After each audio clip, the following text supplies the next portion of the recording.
pesquisa não só nessa área, mas na área também, né, de polímeros, que é a área do professor Draulio, que é com membranas e filmes poliméricos. Né? Atualmente o professor ele se encontra afastado para pós-doutoramento e hoje o laboratório está apenas sobre a minha responsabilidade. Ele volta, na verdade, no próximo ano, porque estágio pós-doutoramento é de 6 a 12 meses. O nosso laboratório, especificamente, nós denominamos, até modificamos, né, Neto? Antigamente era só laboratório de polímeros, hoje a gente modificou, né, e o laboratório hoje se denomina como Laboratório de Polímeros e Compósitos, ou simplesmente Lapolicom, certo? Esse é o meu e-mail, é o e-mail da Underline Química, @yahoo.com.br. Quem no final ou posteriormente quiser conversar, né, fique à vontade. Como disse para vocês, né, a minha abordagem aqui vai ser uma abordagem muito mais introdutória, mas para isso eu preciso seguir uma linha de raciocínio, certo? Então eu vou começar com uma breve introdução, falando os aspectos gerais sobre esse tipo de material, né, as principais sínteses que nós normalmente desenvolvemos em laboratório, particularmente as nossas, né, as propriedades físico-químicas desses materiais, aplicação e as perspectivas do futuro nessa linha de pesquisa. E para fechar, uma pequena conclusão, ok? Eu vou iniciar, na verdade, fazendo o seguinte questionamento, né? Mas afinal, em que classe de materiais de os hidrogéis estão inseridos? Eu já entreguei, né, já o denunciei, uma vez que eu mencionei aqui no início, que embora eu não tenha seguido a mesma linha de pesquisa, né, do mestrado e do doutorado, eu continuo na grande área, no grande eixo, que é justamente o eixo dos materiais poliméricos. Né? Vocês, como alunos de Química, não é isso? Todos aqui não são alunos de Química? Sabem que basicamente nós temos 3 classes de materiais. Né? O Neto lembra na disciplina de Química de Materiais, né, Neto? Que basicamente ele e todos nós estudamos essas 3 classes. A classe dos materiais poliméricos, dos metais e das cerâmicas. E o que define cada classe desses materiais? É justamente o tipo de ligação que cada um possui, que é intrínseco, né, às propriedades de cada área. É óbvio que eu não, mas é óbvio que atualmente se busca mesclar propriedades com diferentes classes de materiais. Ou seja, normalmente, né, os materiais são obtidos hoje em dia com uma mistura de um relacionado ao outro. Por exemplo, pegando o eixo para minha área especificamente, existem materiais nessa linha, hidrogéis, que possuem características magnéticas. E eles podem, na verdade, ter uma determinada aplicação e separar esse material simplesmente por essa característica. Certo? E esses materiais são conhecidos como materiais compósitos. Certo? Onde eu tenho uma matriz e introduzo nessa matriz, né, cargas. Normalmente essa carga ela é introduzida muito mais para poder baratear, né, na grande maioria das aplicações, muito mais para poder baratear o produto final. Mas é óbvio que além de baratear o produto final, se busca também melhorar as propriedades comparativamente com o material in natura, o material de origem. Ok? Então nós vamos, na verdade, falar um pouco também sobre o que seria o polímeros. Né? Pegando a palavra em si, poli significa vários, obviamente, mero, parte. Fazendo uma analogia aqui com o vagão de trem, eu poderia mencionar exatamente o quê? Que um monômero, ou mero, seria um vagão, e se eu tiver vários vagões, um atrás do outro, obviamente, eu vou obter várias partes e, consequentemente, eu posso obter, assim, um polímero, certo? Os polímeros, normalmente não, todo polímero é uma macromolécula, mas nem toda macromolécula é um polímero, porque para se denominar polímero tem que ter uma parte comum ao todo, que é justamente a parte que se repete, certo?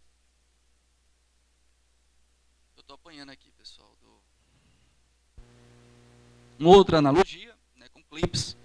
Esses clipes podem ser organizados na forma linear, mas não simplesmente e apenas na forma linear. Eu posso também ter adjacentes. São cadeias laterais.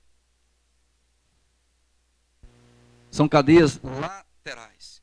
E quanto maior o número dessas cadeias laterais, mais insolúvel e infusível será o polímero assim obtido, certo? Então, de uma forma geral, os polímeros podem ser classificados, né, em termos de organização, como materiais lineares, e esses materiais lineares, esses polímeros lineares, normalmente, né,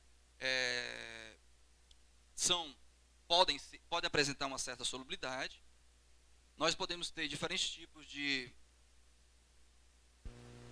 materiais com ramificação, ramificações, né, curtas, longas e dendríticas, certo? Que nós temos ramificações múltiplas em relação à cadeia principal. Então, de uma forma geral, os polímeros podem ser assim correlacionados em termos estruturais. E uma classe especial de materiais, que é o que nós normalmente obtemos, né, sintetizamos, perdão, que são os materiais reticulados. Esses materiais, na verdade, têm uma característica única, são materiais insolúveis, infusíveis, certo? Ou seja, são materiais conhecidos como materiais poliméricos termofixos. Uma vez fundido, ele não retorna para o seu estado original.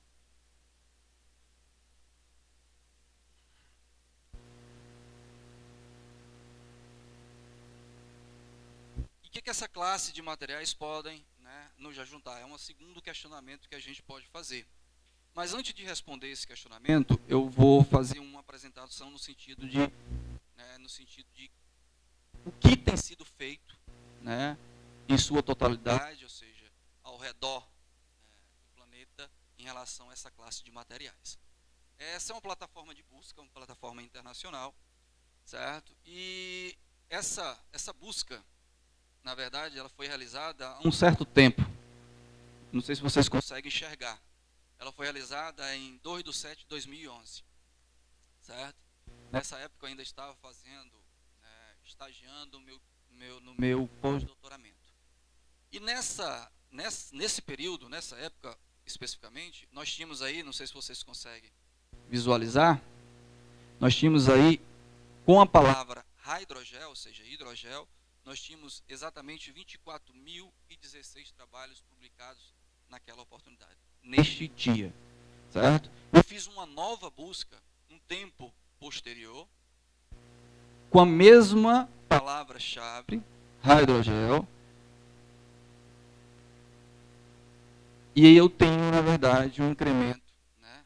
E nesse período eu tive um número de trabalhos com essa palavra-chave de 29.431 trabalhos publicados, papers. E se eu mencionar aqui para vocês, se vocês perceberem, essa busca foi feita em 10/11/2012, também muito atrás, muito tempo atrás. Mas o que a gente pode tirar de conclusão?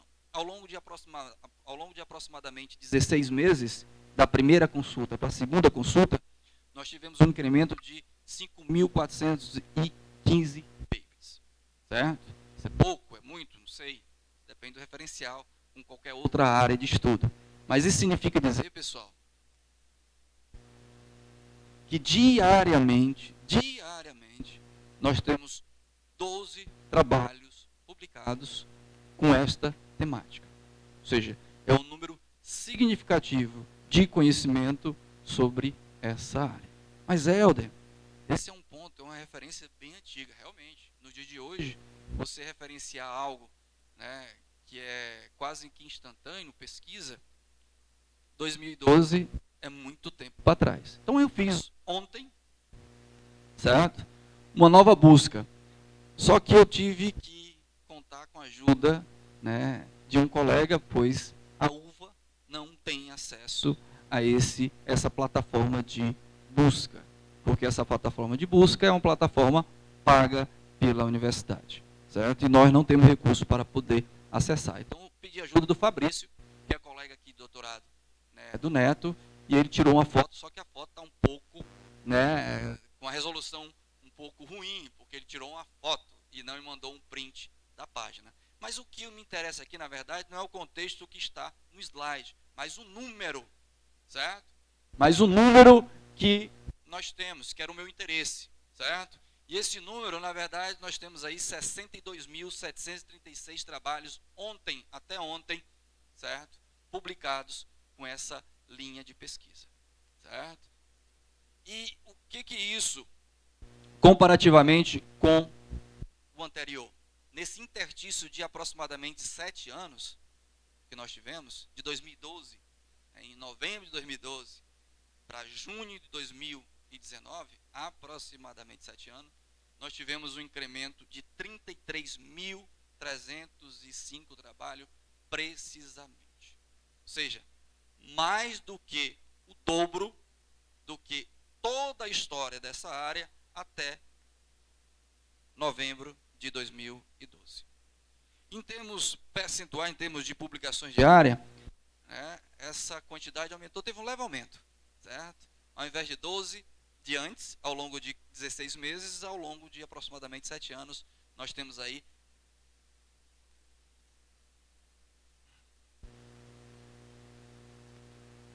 nós temos aí 13 publicações, né, por dia.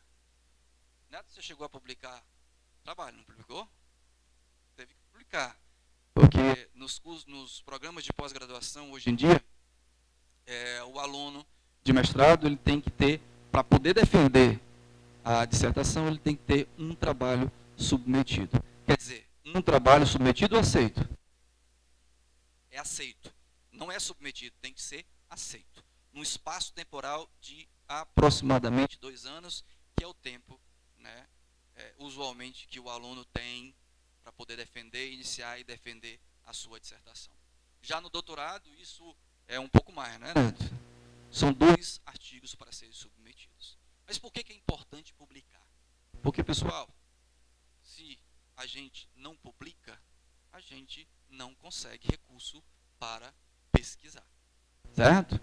E, de certa forma, é um pouco impactante. Por que é um pouco impactante? Porque quando você sai de uma universidade capital, por exemplo, a UFC, e vai para qualquer outra universidade, até mesmo a UES, você vê a distinção em termos de instrumentação, e isso, na verdade, é um retrocesso para você. Porque há um investimento, não é, Neto? Há um investimento, né, nos alunos que fazem mestrados e doutorado. Então, você tem que dar uma resposta para a sociedade, você tem que continuar a pesquisar.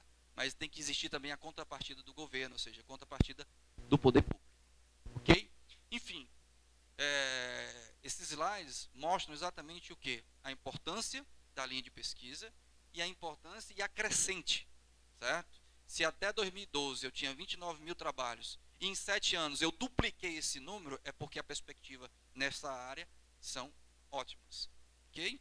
Mas, enfim, o que na verdade, são materiais, são hidrogéis. O que seria um hidrogel?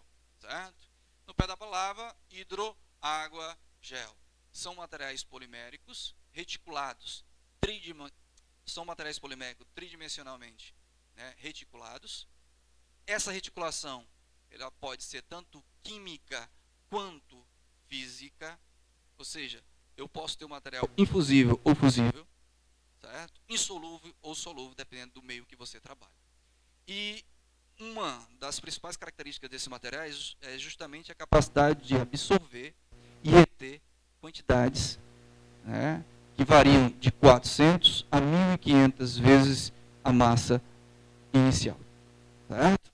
E também tem inúmeras outras propriedades, mas na nossa linha de pesquisa que nós trabalhamos na Universidade Estadual Vale do Caru, nós trabalhamos com 2 vertentes. Uma é aplicar esse material como condicionador de solo e a outra como para remediar efluentes contaminados. Inclusive, a área de trabalho que o Neto trabalhou foi justamente essa segunda, certo? E eu vou mostrar para vocês o resultado disso posteriormente.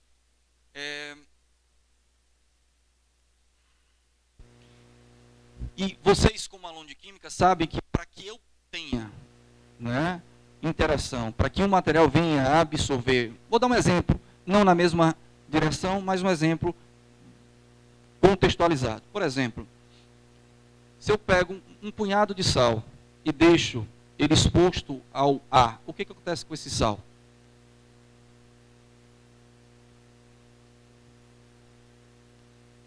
Ele vai absorver a umidade, certo? Só que o tipo de interação do sal é um completamente diferente do que ocorre aqui. Porque os sais, na verdade, eles são higroscópicos por natureza, certo? São higroscópicos por natureza. Esses materiais, para absorver e para ter essa característica pronunciada, ele precisa ter justamente o quê? Grupamentos hidrofílicos presentes na sua constituição. E quais são os grupamentos presentes mais hidrofílicos? Nós podemos citar aí alguns. A hidroxila, né? A carboxila, o grupamento de amida, amina substituída, monossubstituída, o ácido sulfônico, ou seja, espécies que possuem, né, elevada eletronegatividade em sua constituição. E, consequentemente, se ele apresentar essas espécies, esses grupos funcionais em sua constituição, ele vai ser um material, né, bastante absorvedor.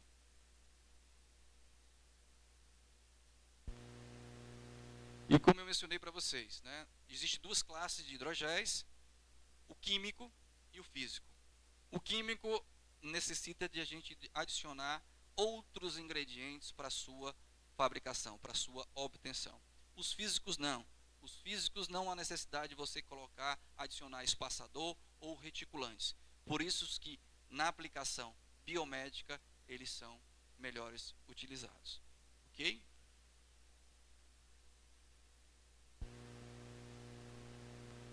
E como mencionei para vocês, eu posso absorver 400 a 1.500 vezes, isso significa percentualmente até 99% da massa da espécie que esteja trabalhando, do material inicial incorporado, na verdade. Eu tenho uma ilustração de... Todos conseguem observar, enxergar. Aqui é o gel seco, drenado, e aqui é o gel hidratado. É um tipo específico, eu vou mostrar outros, certo? Fazendo uma ilustração, é como se eu tivesse o emaranhado de cadeias e as cadeias estivessem interagindo entre elas, certo? Isso é o que acontece, né? Por exemplo, se você prepara uma solução, antes de você preparar uma solução, você tem interação entre o soluto e você tem interação entre o solvente. Quando você coloca soluto com solvente e a energia, né, for favorável, você vai obter exatamente uma solução, porque vai haver uma interação eficiente entre soluto e solvente. Aqui é algo semelhante, mas não na mesma linha, certo? Eu tenho interações entre, certo, nos grupamentos, na cadeia, ele drenado, ou seja, seco, e a partir do momento que eu coloque ele em meio aquoso, ou em um solvente específico, as suas cadeias começam a se expor e interagir com o meio. E, consequentemente, vai ocorrer uma expansão da cadeia. Como é que a gente pode observar isso na prática?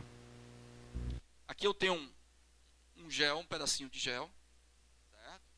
Esse mesmo gel aqui foi adicionado em um beck de 2.000 ml. E acrescentado a ele uma quantidade de água suficiente para que ele pudesse entumecer até o seu equilíbrio. E vocês podem observar exatamente que esse gel consegue absorver, né, uma quantidade de água relativamente elevada. Esse mesmo gel possui propriedades interessantes, como propriedades mecânicas. Ele não é quebradiço. Certo? E como é que eu posso ver isso? Eu posso excluir a água, o fluido,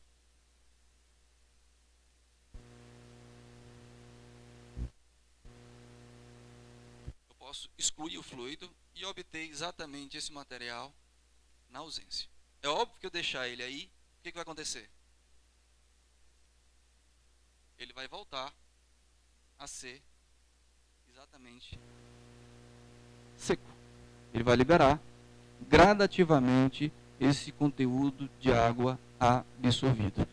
Esse hidrogel, na verdade, foi sintetizado por um grupo de pesquisadores lá da Universidade Estadual de Maringá. O mesmo grupo a qual eu trabalhei. Esse material aqui é um material, esse hidrogel, ele é um hidrogel sintetizado a partir da goma de cajueiro, certo? A goma de cajueiro nada mais é do que o exudado da planta do cajueiro. Quando você faz um corte em qualquer espécie, que é a resina, certo? Você tem a sangria da planta e, consequentemente, a produção da resina, do exudado. E a partir desse exudado, você consegue, na verdade, isolar o polissacarídeo lá presente. E aí, eu isolei, modifiquei, eu não, o pesquisador, ou os pesquisadores, isolaram o polissacarídeo, modificaram e sintetizaram um gel. Esse gel, hoje em dia, ele é patenteado, e quem quiser, assim, sintetizar e, consequentemente, utilizar para qualquer fim que seja, tem que pagar, né, para que faça isso, para que possa utilizar desse material.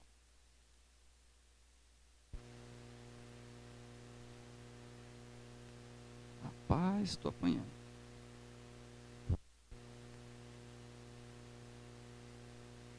E é interessante também frisar os motivos que levam ele a absorver ou não grandes quantidades, né, de água. Existe, na verdade, uma série de fatores que influenciam exatamente essa capacidade de absorção. O principal deles é o quê? Não é o principal, mas tem dois fatores principais, que são o grau de reticulação, que é a força que impede ele de se expandir, e a estrutura química, ou seja, é exatamente os grupos que vão interagir com o meio. Então, se eu tenho um intuito de produzir um material super absorvente, eu tenho que ter em mente que esse material tem que ter, né, grupos hidrofílicos presentes em sua constituição e uma quantidade mínima de reticulante, mínima para que ele possa absorver uma quantidade máxima de água sem que ele venha a se dissolver no meio, certo? Então, eu tenho que ter essas duas, né, variáveis para poder trabalhar.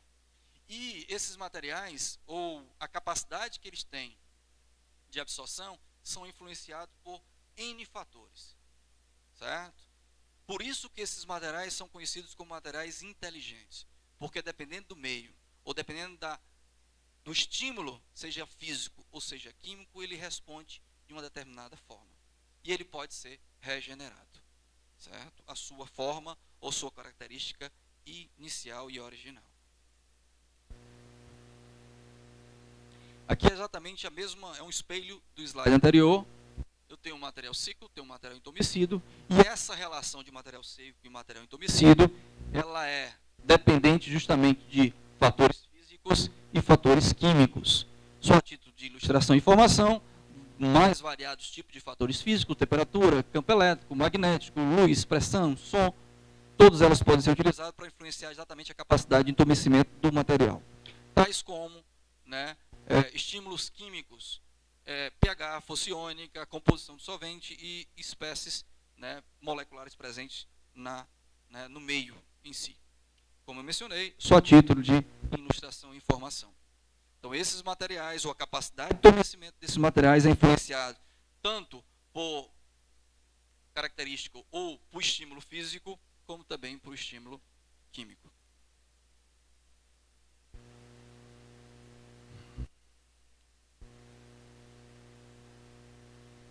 Então, para tentar fechar esse primeiro momento, a questão do aspecto geral do material, nos hidrogéis, então, a presença de grupos eletricamente carregados na rede elétrica pode influenciar a absorção de água, né, pelo hidrogel. Isso é muito simples. Por que é muito simples? Se a gente pegar, por exemplo, grupos carboxilados presentes em uma estrutura, o que vai acontecer se eu exponho ou adiciono um material que é rico em grupos carboxilados em meio aquoso? Eu vou favorecer, na verdade, uma absorção máxima, uma interação máxima, porque esse material, na verdade, esse grupo funcional é um dos que possui maior hidrofilicidade e, consequentemente, esse material vai ter, sim, característica de superabsorvente. Mas, volto a repetir, essa não é a única característica, pois por mais que eu tenha né, grupos carboxilatos na minha constituição de material, ele precisa ter uma quantidade mínima e suficiente de reticulante, mínima no sentido de fazer com que o material seja insolúvel, certo? Pois quanto maior a quantidade de reticulante, certo? Menor a expansão da cadeia, mesmo a cadeia possuindo grupos hidrofílicos.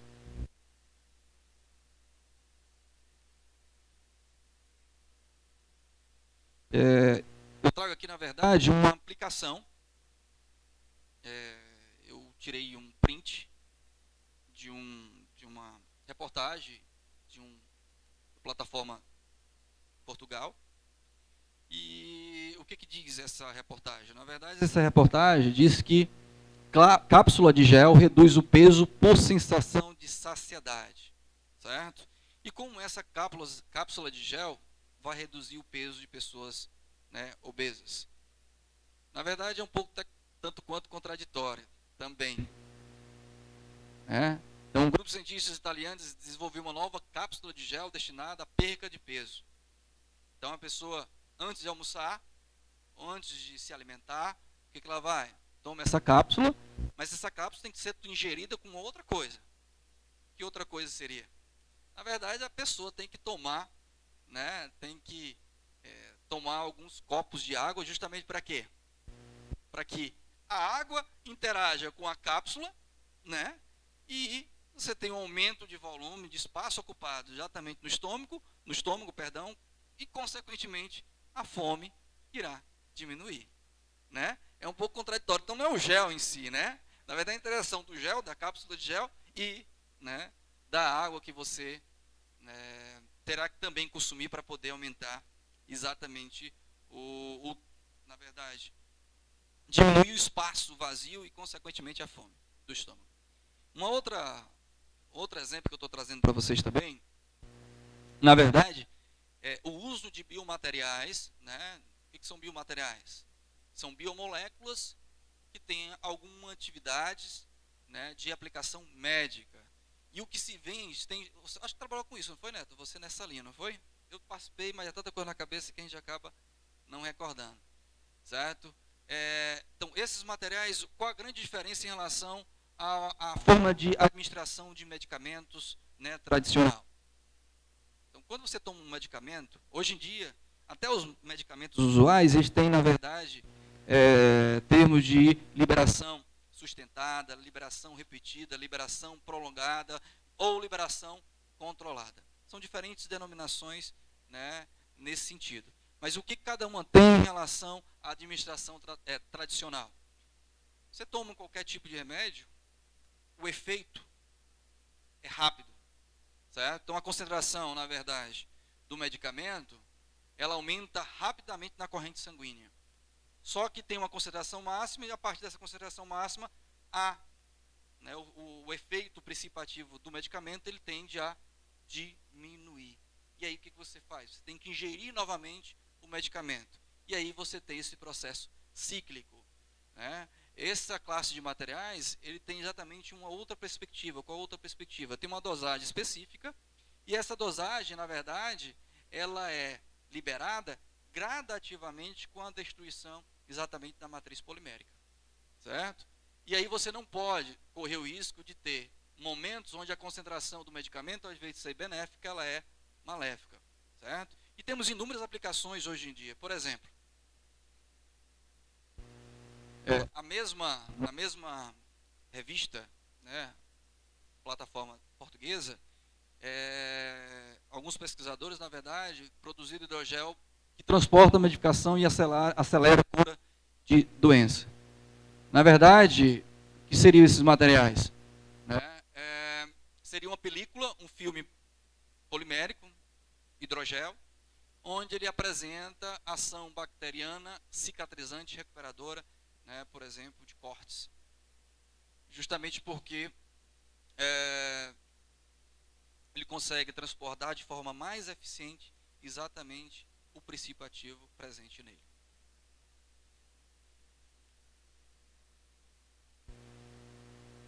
Uma outra linha que é exatamente a linha que se encaixa com a nossa, é a linha para uso como condicionador de solo. Todos nós sabemos, e Ariano Suassuna já mencionava, que o inverno no Nordeste é como o abrir e fechar de torneira. Ou seja, eu tenho um período muito curto, onde eu tenho disponibilidade de água, né, para a agricultura.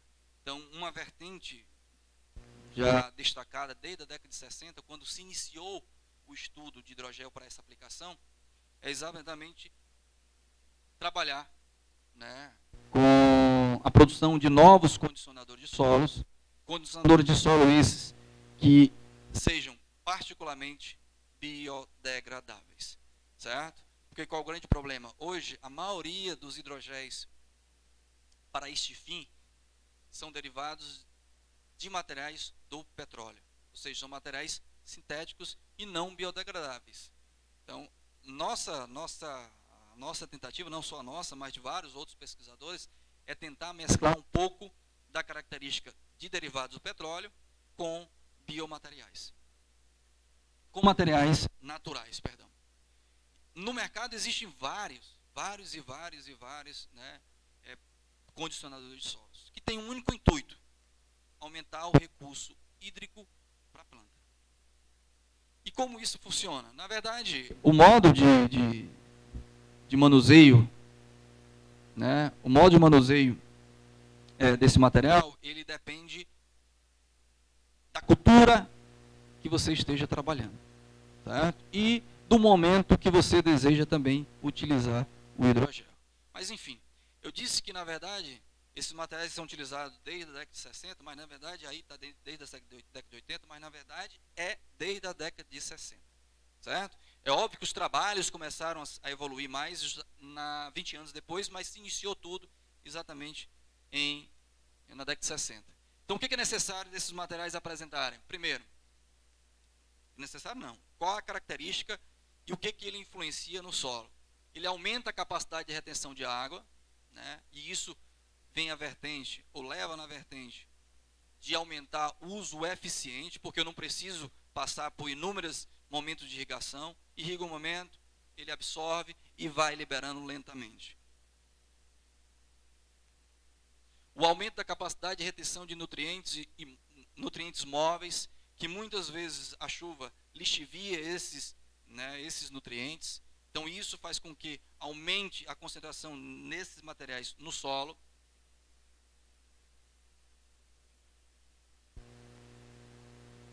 Em caso de plantio irrigado, você, como já mencionado, você diminui a frequência de irrigação, ou seja, você barateia o produto final a ser obtido.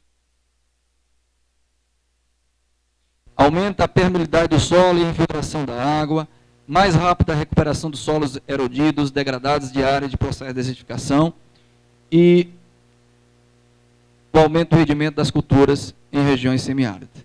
E onde no Brasil menos chove? Alguém é capaz de me dizer? Exatamente em nossa região, ou seja, no Nordeste de uma forma geral, certo? Se menos chove. E vocês sabem dizer onde é que menos utiliza essa tecnologia? É aqui também. Certo? No sul, o sul e sudeste, ano-luz em relação a norte do Nordeste, em termos de utilizar essa classe de materiais para aumentar a produção, diminuir o custo. Certo? E, óbvio, principalmente, o bem mais precioso do planeta, que é a água. E como isso funciona? Eu disse para vocês, existem várias formas de você utilizar hidrogel. Primeiro não, você pode utilizar inicialmente, né, antes da germinação, certo? Antes da germinação. E como esse material ele é adicionado no solo? Você tem que hidratar. Fazer uma cova e colocar esse material exatamente à cova onde você plantou exatamente a semente. Essa é uma forma. E quais seriam as outras formas? Depois de germinado, você também pode trabalhar com a aplicação de hidrogel. E uma terceira hipótese é exatamente no momento onde a planta requer, e por isso que eu disse, isso depende da cultura que você esteja trabalhando. Do momento que a planta esteja produzindo os frutos, que é nesse momento onde a planta requer maior quantidade de água, certo? Então, existem diferentes formas, né, de você aplicar o hidrogel no solo, mas todas têm o mesmo sentido. Ou seja, então, a fase de funcionamento desse material, desse superabsorvendo, como é que poderia ocorrer de uma forma ilustrativa? As partículas superabsorventes são dispersas no solo, isso, como mencionei, hidratado. Você aumenta a capacidade hídrica, né, para a planta. O superabsorvente ele retém mais água, seja da chuva, seja da irrigação. Ele consegue reter e libera lentamente para a planta. Seria a fase seguinte. Certo? Então, se ele cede lentamente, gradualmente para a planta, consequentemente, o recurso será melhor administrado. E como eu mencionei no slide anterior, eu tenho um custo menor para a irrigação. Quando esse material seca, certo? As partículas se encolhem, de certa forma, retornam exatamente para o tamanho original e deixam cavidades. E essas cavidades, buracos, interstícios, espaços vazios, contribuem justamente para o melhor arejamento do solo e, consequentemente, desenvolvimento da planta também. Acaba por aí? Não. Esse material ele tem a capacidade de ser reentumecido reiteradas vezes e para o mesmo princípio e fim. Então, uma vez seco, uma vez irrigado ou chuva, ele volta a entumecer e o processo inicial, né, ocorre novamente. É um processo cíclico. E é interessante que esse material, ao final do cultivo dessa cultura, de qualquer cultura que seja, ele seja degradado pela ação do próprio solo, ou das espécies presentes no próprio solo. Esse, na verdade, é o mais interessante que esse material vem a apresentar. Ok? Aqui eu tenho alguns exemplos práticos.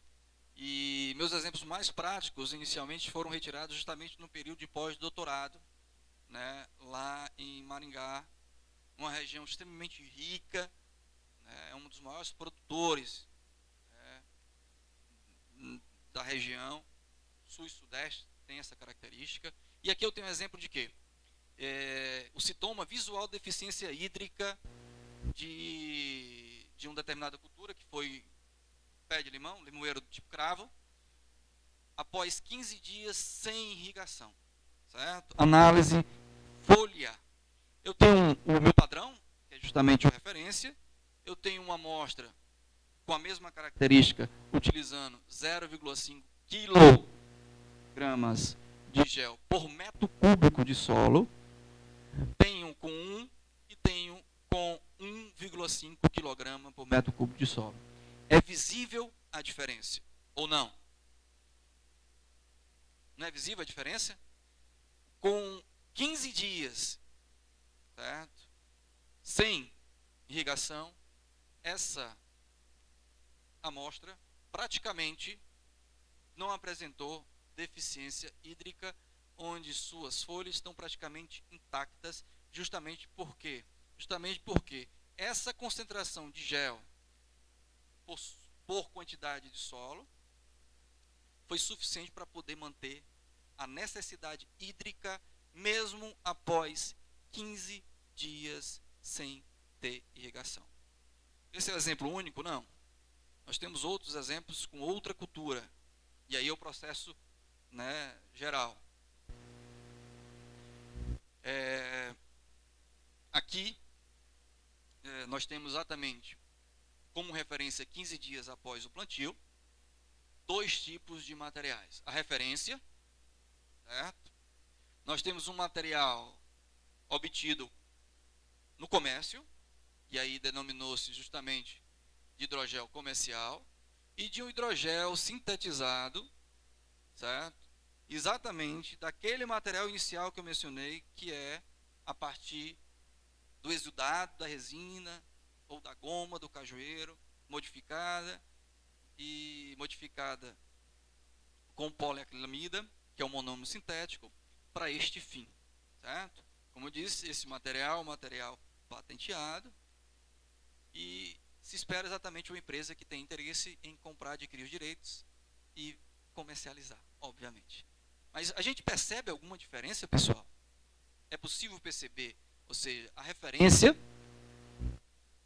né, do pé de melancia para hidrogel comercial e hidrogel sintetizado no laboratório. Existe uma diferença inicialmente entre a referência e a presença de hidrogel. Isso é óbvio, não é verdade? Agora, existe sim também uma diferença quando comparamos o hidrogel sintetizado no laboratório com o hidrogel adquirido comercialmente. A gente percebe uma planta com maior número de ramificações e, consequentemente, com um maior comprimento de uma forma geral. Isso, pessoal, isso com 15 dias. É óbvio que a cultura da melancia não se finaliza com 15 dias. E aí a gente tem a continuidade.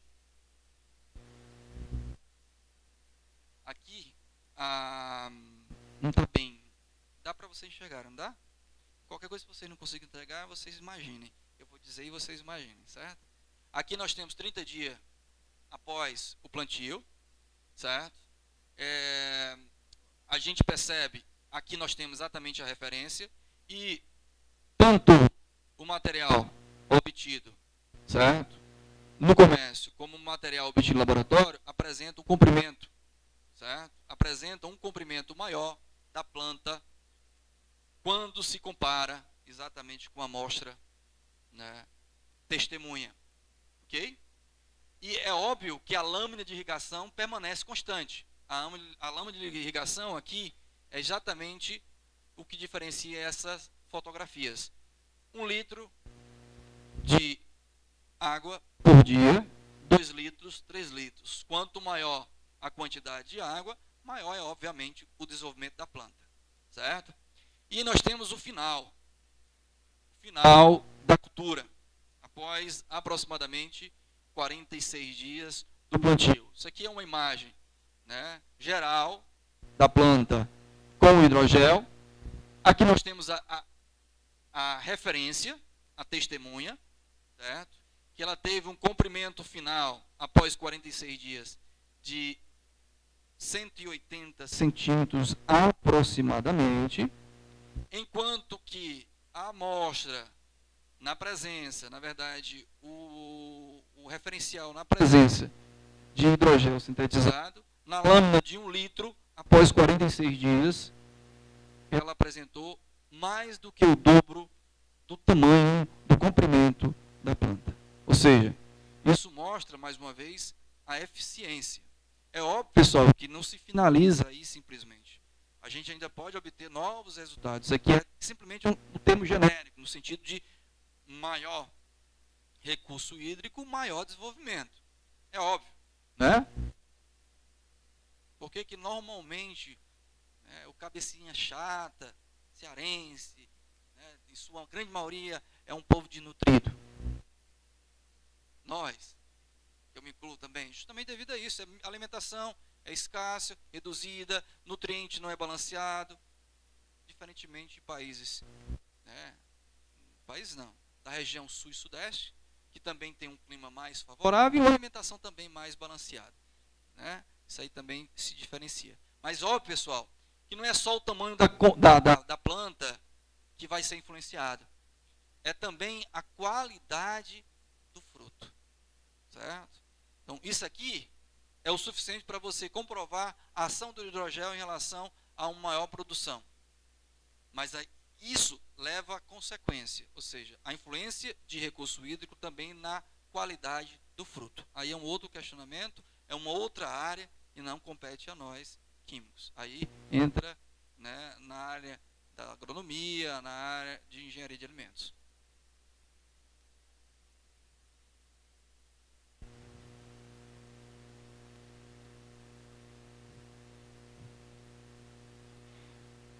De forma geral, é claro que eu não utilizo os materiais apenas, né, como condicionador de solo. Também disse inicialmente como veículos carregadores de medicamento, fármacos, drogas, como assim vocês queiram dominar, e também fertilizante, nutrientes para a planta, quando for aplicação para condicionadores de solo, certo? Mas nós temos N aplicações, ou podemos ter várias aplicações, né, nesse sentido.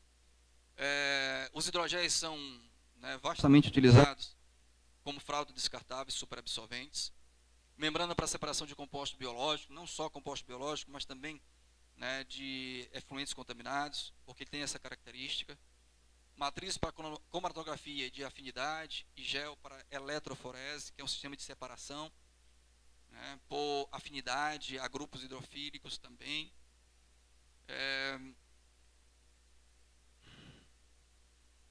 Temos outras aplicações na área biomédica, como lente de contato, cartilagens sintéticas, scaffolds, que são matrizes para crescimentos, scaffolds, que são matrizes, perdão, para crescimento de células para ingerir tecido, sistema de vibração controlada. O que tinha aí é um exemplo, né, desse tipo de material.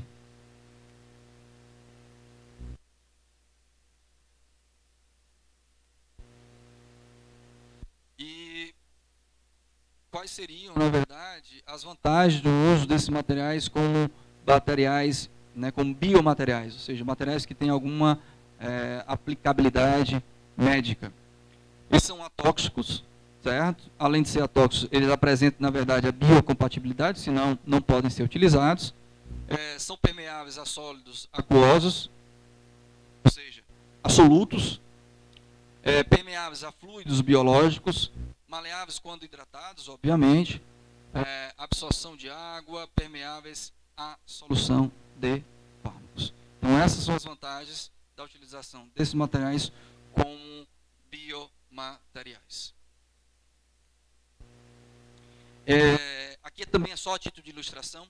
Esses materiais aqui, na verdade, esses monômeros são os principais monômeros utilizados para a síntese de hidrogéis, certo? São monômeros sintéticos, a maioria deles derivados justamente do petróleo, certo? Em nosso laboratório, perdão, nós trabalhamos basicamente com 4 deles.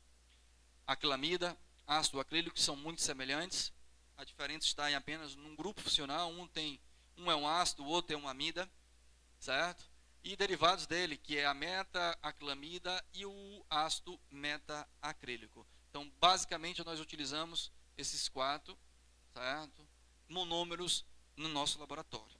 E nós trabalhamos com quais, na verdade, polímeros para interagir e para conciliar a característica sintética com a característica natural. Existe uma gama de materiais que podem exatamente trabalhar, né, que podemos trabalhar com essa expectativa, né? E esses materiais têm tanto origem vegetal, animal, como bactericida, como bacteriana, perdão. E basicamente nós trabalhamos com o quê? Nós trabalhamos com amido, celulose, mais ultimamente com o alginato e principalmente com a quitosana, que é derivada da quitina, e a quitina é obtida de carapaças, né, de crustáceos principalmente. Ok? Eu trago aqui para vocês as estruturas de 3 desses biopolímeros, para que vocês possam perceber a semelhança que eles possuem entre si. Isso aqui, na verdade, seria a unidade que se repete ao longo da macromolécula, celulose, quitina e quitosana. Se vocês perceberem, basicamente, a única diferença que elas possuem é exatamente a celulose aqui, a celulose, a hidroxila, o grupamento aqui associado a uma amida e o grupamento aqui associado a uma amina, certo? Então, normalmente a gente trabalha com quitosana, que ela é obtida da quitina. Para que eu obtenha quitosana, eu tenho que passar o processo de uma reação química, que é desacetilar exatamente essa região e assim obter essa, certo? Qual é a grande, não a grande desvantagem, mas existe uma limitação em se utilizar a quitosana como material, como biomaterial. A desvantagem, na verdade, a limitação se dá justamente porque, para que esse material venha a ser solúvel, eu tenho que protonar exatamente esse material. Ou seja, para eu protonar esse material, eu só posso trabalhar com quitosana em meio ácido. Então, essa é a grande limitação, certo? É a faixa de pH a qual eu posso trabalhar, ou seja, inferior a 6, que é justamente onde eu consigo protonar.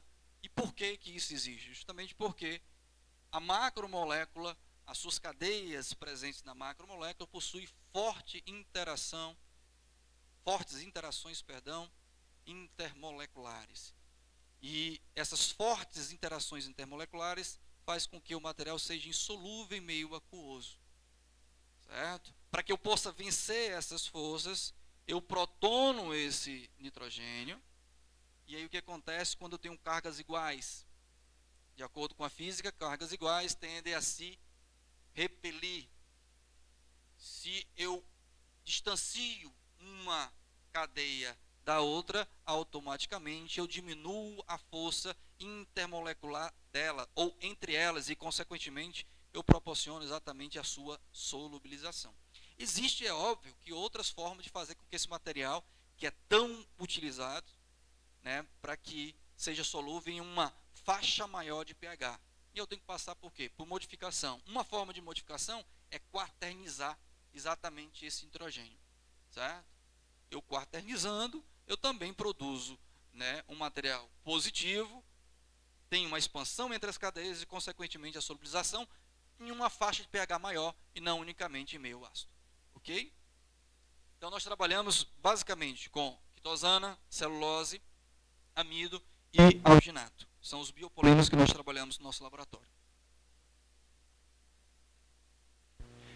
Quanto à síntese, eu não vou entrar no mérito da síntese propriamente dita, mas apenas para informar a diferença entre um hidrogel químico e o hidrogel físico, que eu já mencionei no início, né, da nossa palestra.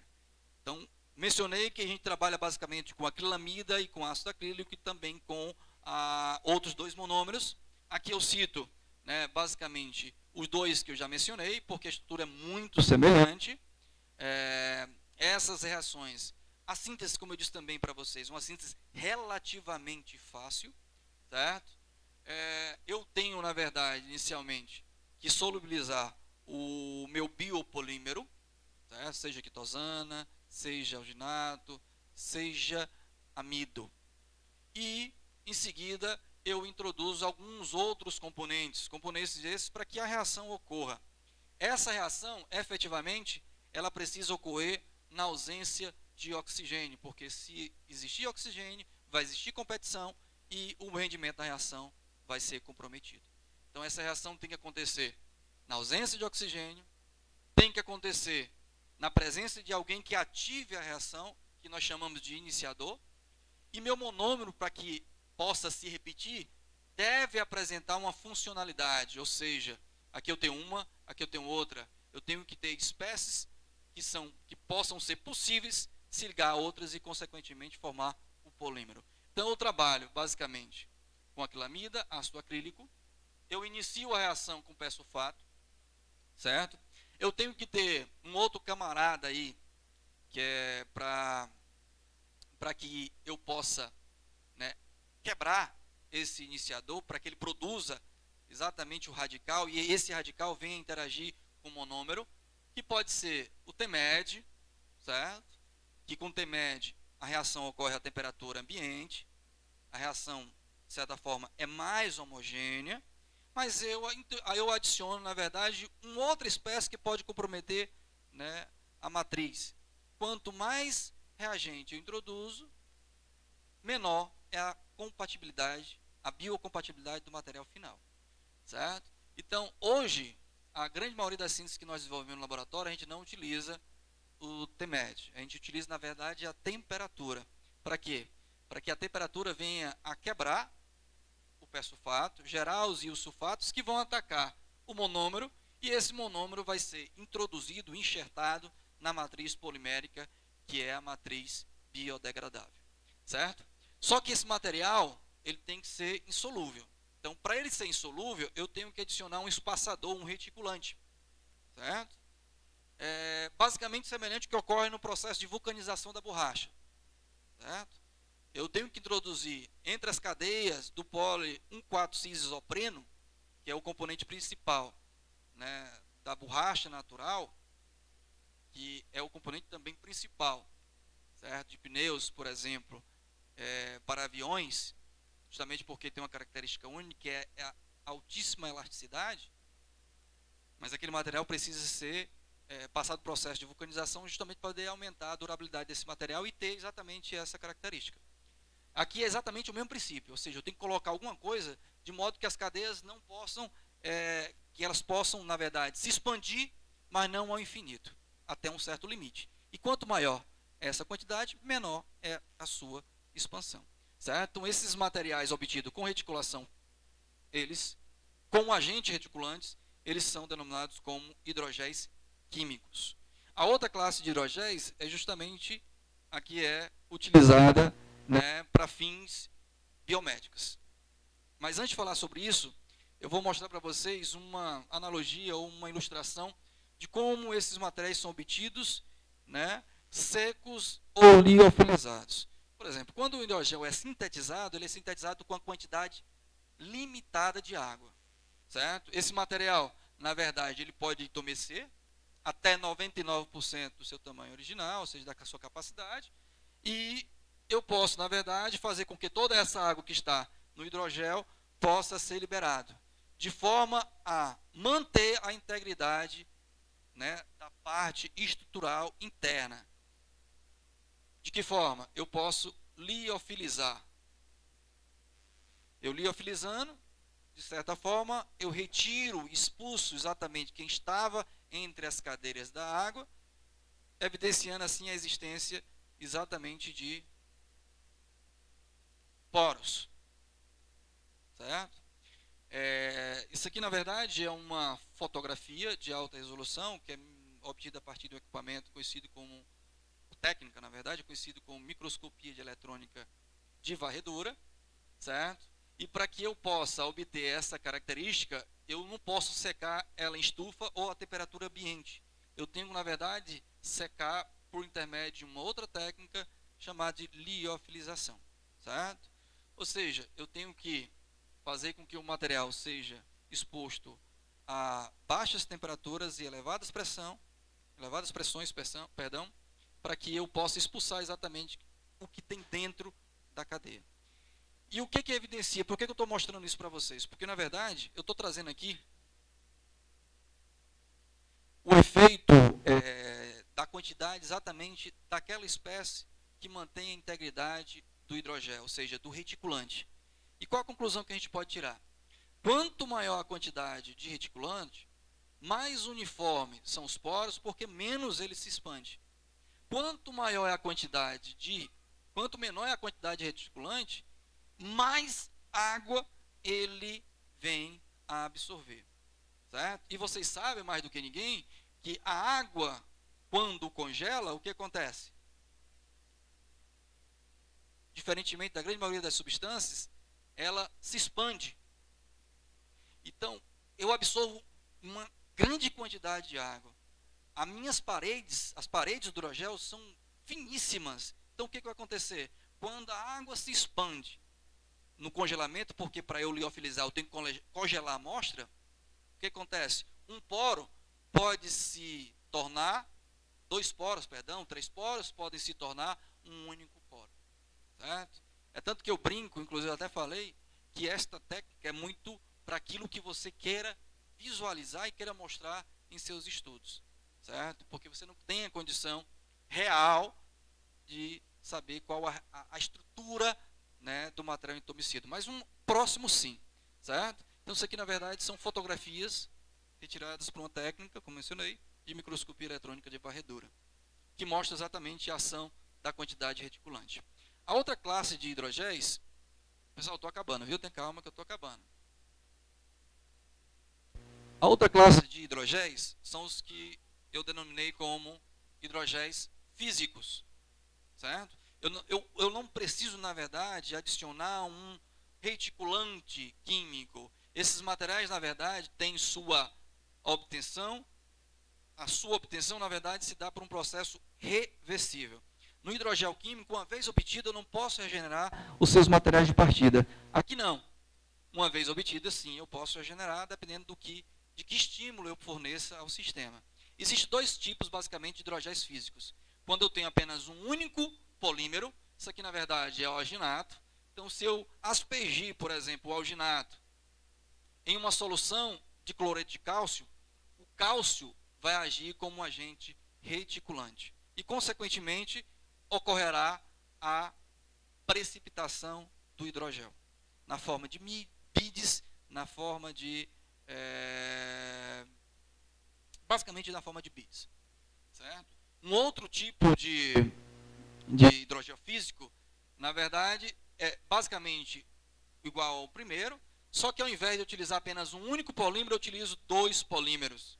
Um polímero catiônico, um polímero aniônico. Por exemplo, o polímero aniônico poderia ser o alginato e o polímero catiônico poderia ser a quitosana, desde que ele estivesse meio ácido. Então, quando uma solução de um polímero catiônico interage com uma solução de polímero aniônico, vai ocorrer exatamente a interação entre as cargas e, consequentemente, a precipitação do material. Certo? Esses materiais são extremamente versáteis, também como o outro, mas tem uma vantagem, que é a aplicação na área biomédica, porque eu não tenho adição de terceiros. Certo? Eu obtenho, na verdade, eu utilizo apenas os polímeros e somente os polímeros. Certo?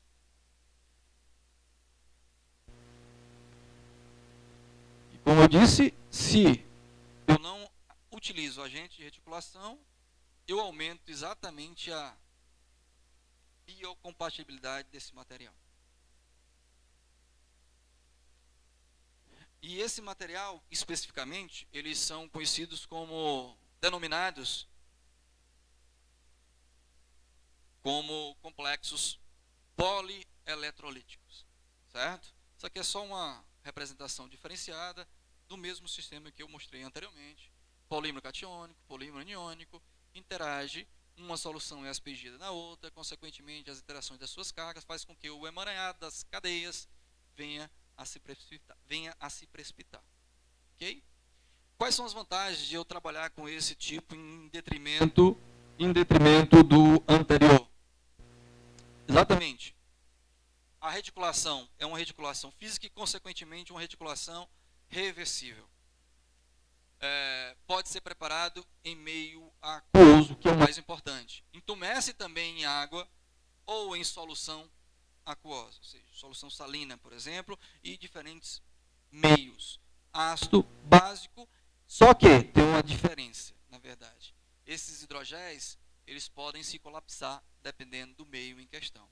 Mas também, da mesma forma do que os hidrogéis químicos, eles são responsíveis à mudança de pH e à força iônica. Certo? Aplicações, possibilidade de aplicações, nós podemos citar dispositivo para liberação controladas de fármacos, proteínas, substrato para cultura de células, como já mencionei, imobilização de enzimas, engenharia de tecido, cicatrização de feridas, inclusive citei um exemplo mais cedo.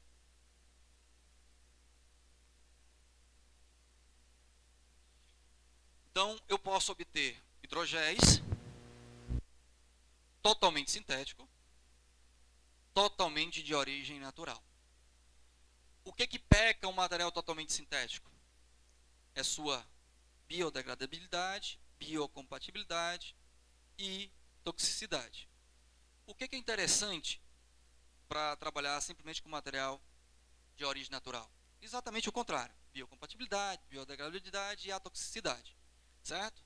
Só que, enquanto esses materiais possuem propriedades realçadas em termos de entumecimento, em termos de propriedades térmicas, em termos de propriedades mecânicas, esses não têm. E o que a gente faz? A gente une o natural com o sintético para obter exatamente um material que tem um sinergismo das duas categorias.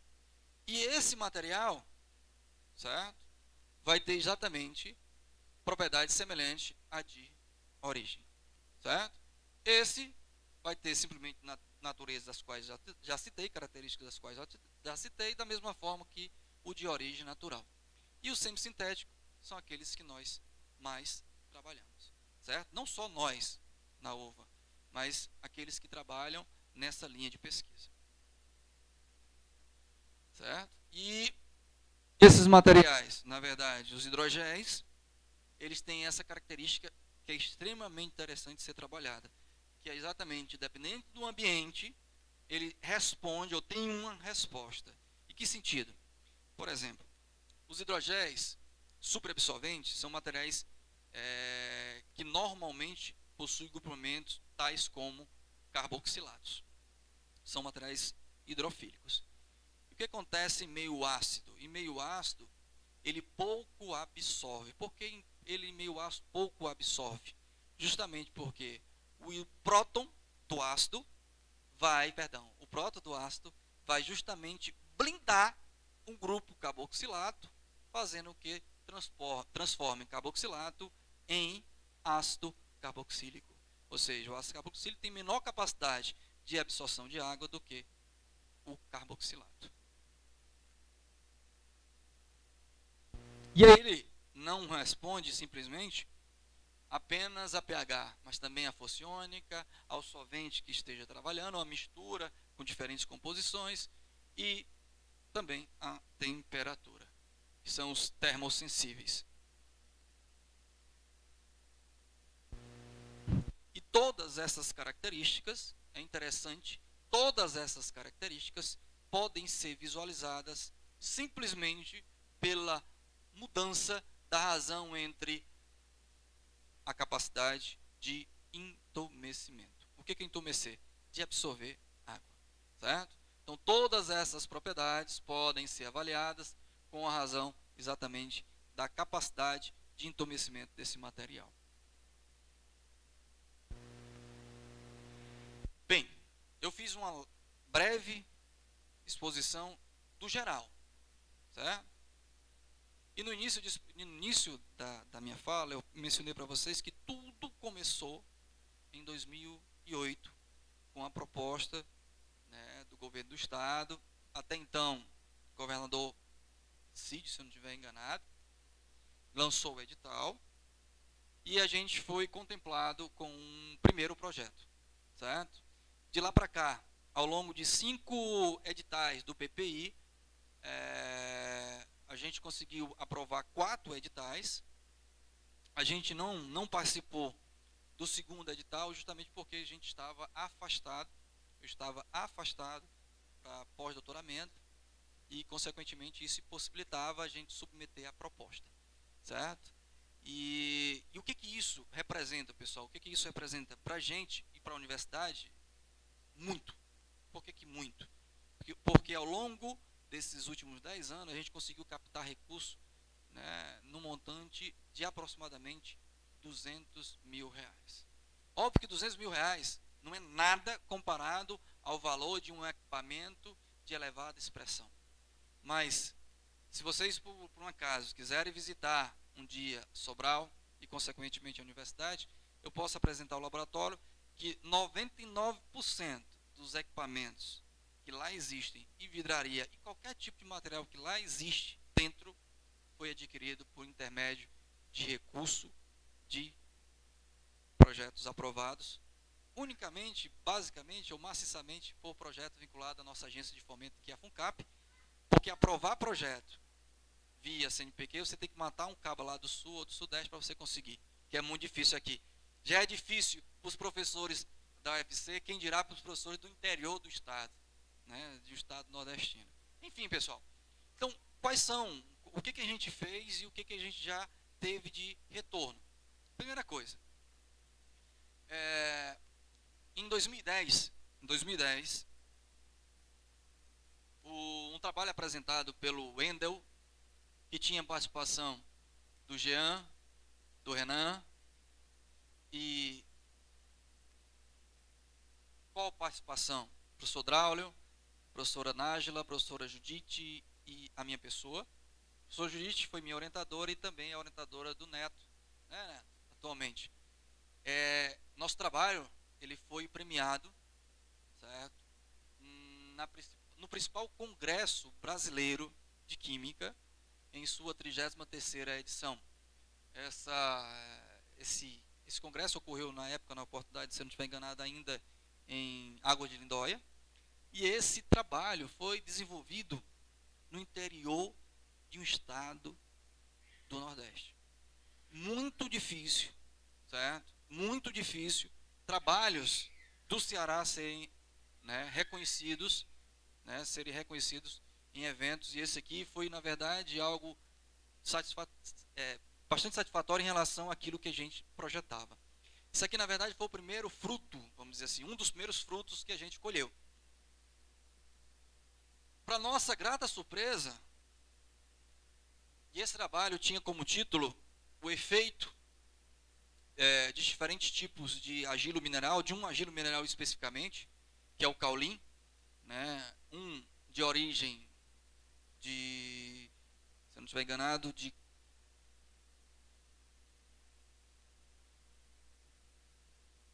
qual estado? João Pessoa é João Pessoa. A João Pessoa é a capital, né, pessoal? É Paraíba. Um da Paraíba e outro do meu estado, que é o Piauí, certo? Então, eu obtive, na verdade, foi cedido na época, na oportunidade, pelo professor Lindomar, certo? Esses dois argilos minerais, hoje, inclusive, ele até trabalha com um desses, justamente para desdobramento de água, né, e purificação de água, se eu não estiver enganado, sobre justamente a primeira classe de materiais que nós sintetizamos em laboratório, que era um hidrogel totalmente sintético, que é um hidrogel, um copolímero entre poliacrilamida e poliaclato de potássio. E a gente tinha o intuito de utilizar, e utilizamos em parte, justamente para, né, como condicionadores de solo. Então, esse primeiro trabalho, esse trabalho, na verdade, foi o resultado de uma pesquisa que se iniciou exatamente em 2008. Um outro fator também interessante e faz com que a gente crie ânimo para poder trabalhar foi, né, a anterior foi na 33ª reunião, isso 2010. Em 2015, se eu não estiver enganado, o Neto lembra melhor do que eu, porque ele foi até para Caldas Novas, né, Neto? Não foi não isso aqui, Goiânia? E aí você aproveitou um dia do congresso, foi para Caldas Novas fazer turismo. Então esse congresso, 39ª reunião anual da Sociedade Brasileira, volto a repetir, um dos maiores eventos de química, quando a abrangência é a sua totalidade, porque não é específico, ele é geral. Nós tivemos novamente, para nossa grata surpresa, um outro trabalho, também premiado como um dos melhores trabalhos na área de química de materiais. Esse trabalho aqui foi desenvolvido em parceria com o Luiz Neto, eu acho que você deve até conhecer, Roger. O Luiz Neto, na verdade, ele é professor do IFCE, Campos Sobral, e a Catiane era aluna exatamente também do IFCE. A Raeli, na oportunidade, ela estava desenvolvendo esse trabalho em parceria, e hoje a Raeli está fazendo mestrado, né, foi também nossa aluna. Eu acho que a Raeli ainda teve mais tempo do que o Neto, eu acho que a Raeli passou uns 4 anos comigo, tá, se eu não estiver enganado, porque entre greves e mais greves, aí o tempo se dilatou, e consequentemente ela passou mais tempo. A Raeli, ela apresentou esse trabalho e teve seu trabalho reconhecido, sua apresentação reconhecida, e o mérito em si. Isso é satisfatório em relação, né, ao pouco recurso que a gente tem, mas a gente só consegue isso tendo o quê? Tendo parceria. Por quê? Porque a gente produz o condicionador de solo. E quem aplica, é claro, são os alunos, mas com a parceria, né, da estrutura do IFCE Campos Sobral e da parceria do próprio pesquisador professor, certo? Então nós tivemos essas duas grandes surpresas em 2010 e em 2015, se eu não estiver enganado. E quanto a comunicados, papers, trabalhos publicados, a gente tem alguns, né? O primeiro dele só foi publicado em 2011, certo? Por quê? Justamente porque a gente tinha como sintetizar, a gente tinha como caracterizar quanto à capacidade de adormecimento, mas era muito restrito a caracterizar esses materiais quanto instrumentação. Então, só quando eu tive a oportunidade de sair, para o pós-doutorado é que a gente conseguiu, na verdade, publicar. Esse material, na verdade, não foi publicado em 2012. Ele foi submetido em 2010 e publicado em 2011, perdão, certo? Fruto do primeiro projeto aprovado junto à FUCAP no edital da produtividade, Bolsa de Produtividade, certo? E esse aqui se baseava também no mesmo questionamento. Eu pegava uma carga, que era a cinza da casca de arroz, mas por que a cinza da casca de arroz? A gente, de longe, não é produtor de arroz, no estado nordestino, Ceará, o Nordeste como todo, mas a casca de arroz, certo? Ela, na verdade, é um subproduto agroindustrial. Por quê? Porque o subproduto direto é a casca, não é a cinza. A casca, por sua vez, ela é utilizada, né, como fonte de calor para secagem do arroz e para parabolização do arroz também. E aí, quando você queima, você obtém a cinza. E o que a cinza tem de interessante? A cinza, na verdade, dependendo da forma e do tempo e da temperatura de queima, de calcinação, você pode obter até 97% de sílica. Então, a carga, até certo ponto, refinada e de baixo valor. Então, eu quis agregar valor a exatamente esse resíduo do subproduto agroindustrial na matriz polimérica, e nós conseguimos publicar o nosso primeiro trabalho em projeção nessa linha de pesquisa. Logo após o primeiro trabalho, e aí, como vocês podem ver, a gente tem aqui como porque esse trabalho aqui versou simplesmente entre síntese e caracterização. No segundo momento, o que nós fizemos? Nós tivemos uma dúvida com um trabalho 2, na mesma linha, só que nós avaliamos exatamente o quê? A temperatura de calcinação. Mas por que a temperatura de calcinação?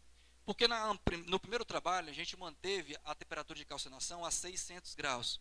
Nessa a gente variou entre 490 graus por 2 horas em forno mufla, 400, 500, 600, 700, 800 e 900. E a gente se deparou com um resultado inusitado. Ou seja, a partir do momento que você aumenta a temperatura de calcinação da cinza, essa cinza, quando incorporada na matriz polimérica, ela responde de forma diferente. Que conclusão a gente pode tirar? Que a 900 graus, essa cinza obtida consegue absorver, para cada grama de gel, aproximadamente 1000 gramas de água. Certo? Para cada grama de gel, aproximadamente 1000 gramas de água. Uma quantidade interessante. Só que é o seguinte, como a gente explica esse fenômeno? Como é que a gente poderia explicar esse fenômeno? Eu não tinha como explicar na época, eu volto a repetir justamente porque eu não tinha instrumentação.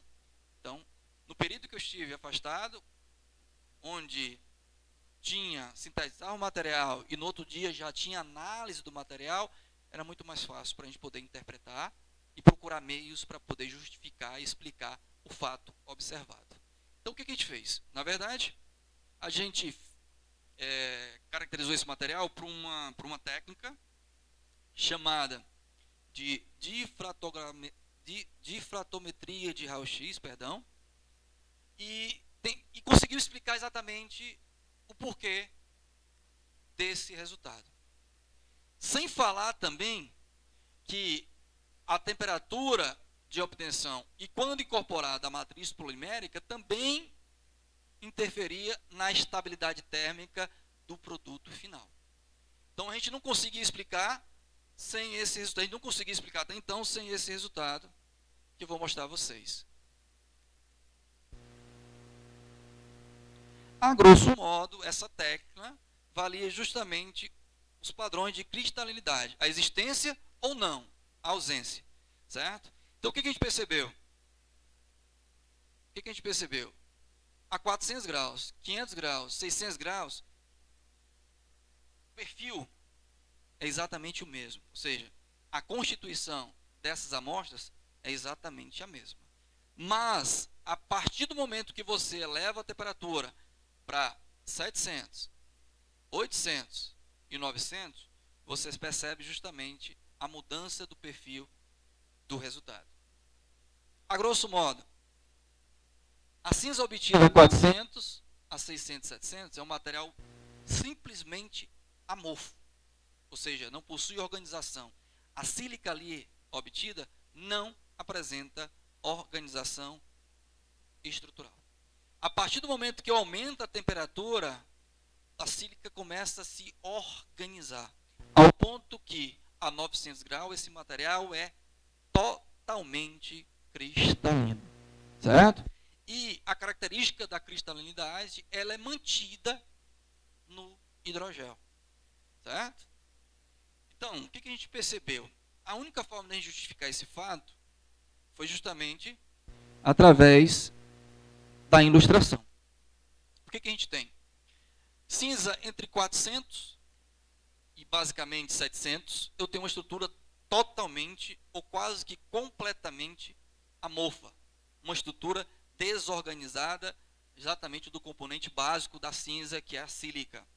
A partir do momento que eu elevo essa temperatura, chegando a 900 graus, eu obtenho um material totalmente organizado, totalmente cristalino. E a partir disso, a gente conseguiu elucidar aquele problema, justificando que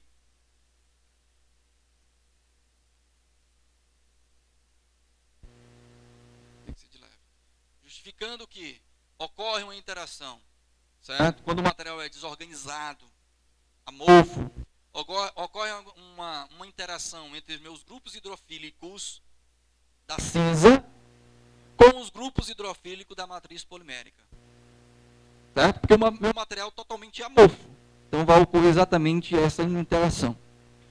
A partir do momento que eu aumento a temperatura 700 ou temperatura maior, vai ocorrer uma organização da sílica presente dentro, e aí eu vou ter uma interação maior, não agora entre carga e matriz, mas entre matriz e meio, carga e meio.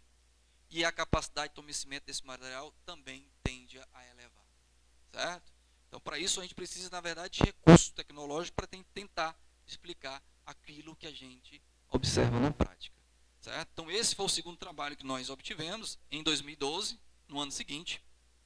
Paralelamente a isso, a gente começou a distanciar da ideia de trabalhar unicamente com materiais sintéticos e começamos a trabalhar com materiais que tinham a característica de biodegradabilidade, ou seja, eu tenho uma matriz polimérica e nessa matriz polimérica eu vou enxertar, introduzir um monômero sintético para poder ter as propriedades de ambas as categorias de materiais, ou seja, material natural, material sintético.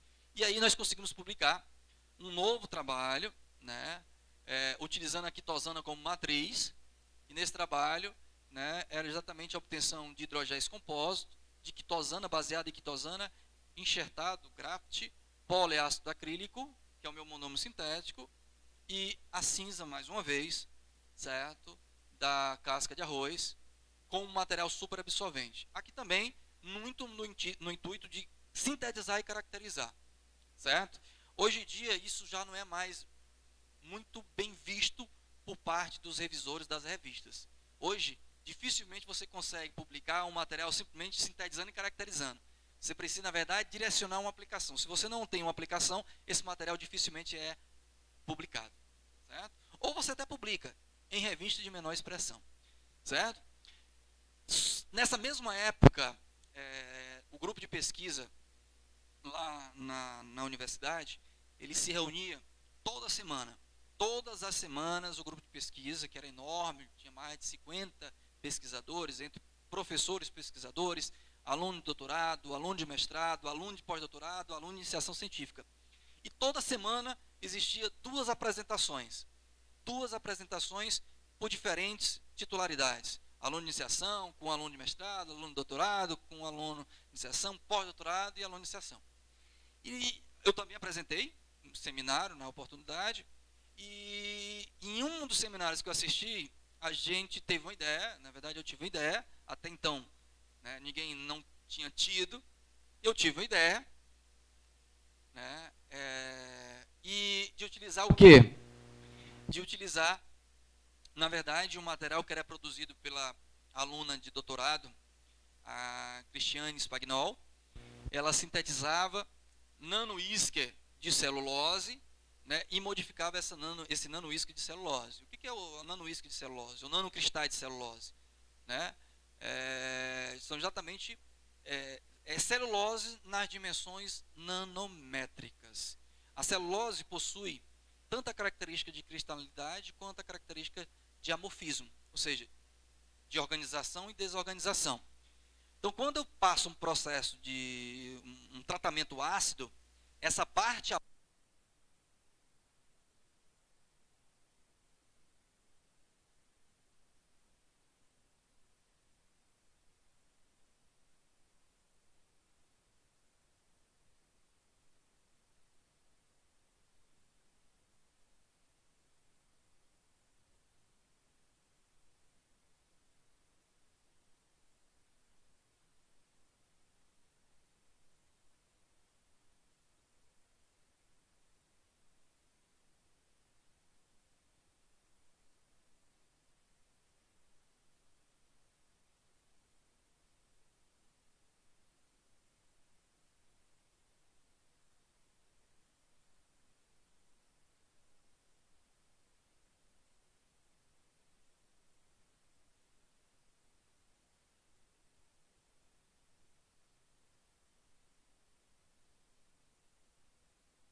o nanocristais de celulose.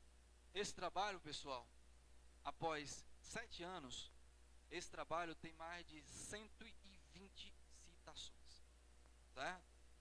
Mais de 120 citações. O que significa dizer? Que esse trabalho tem uma visibilidade no meio desta área de pesquisa grande, certo? E muito dos resultados que hoje eu produzo partiu exatamente desse resultado, dessa ideia.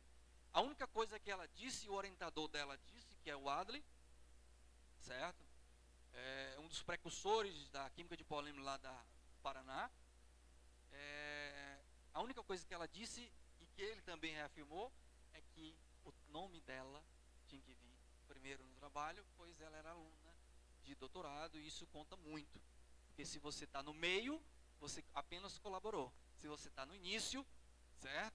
Você desenvolveu. E se você está no final, você é que teve a ideia, de certa forma, você que está orientando o trabalho. Certo? Então, esse trabalho, hoje, eu acho que tem mais de 120 citações. E para você ter um trabalho com mais de 100 citações, é difícil. Muito difícil. Eu tenho só um. É esse aí. Mas, enfim. Então, baseado nessa perspectiva, a gente conseguiu publicar quase que um atrás do outro, no mesmo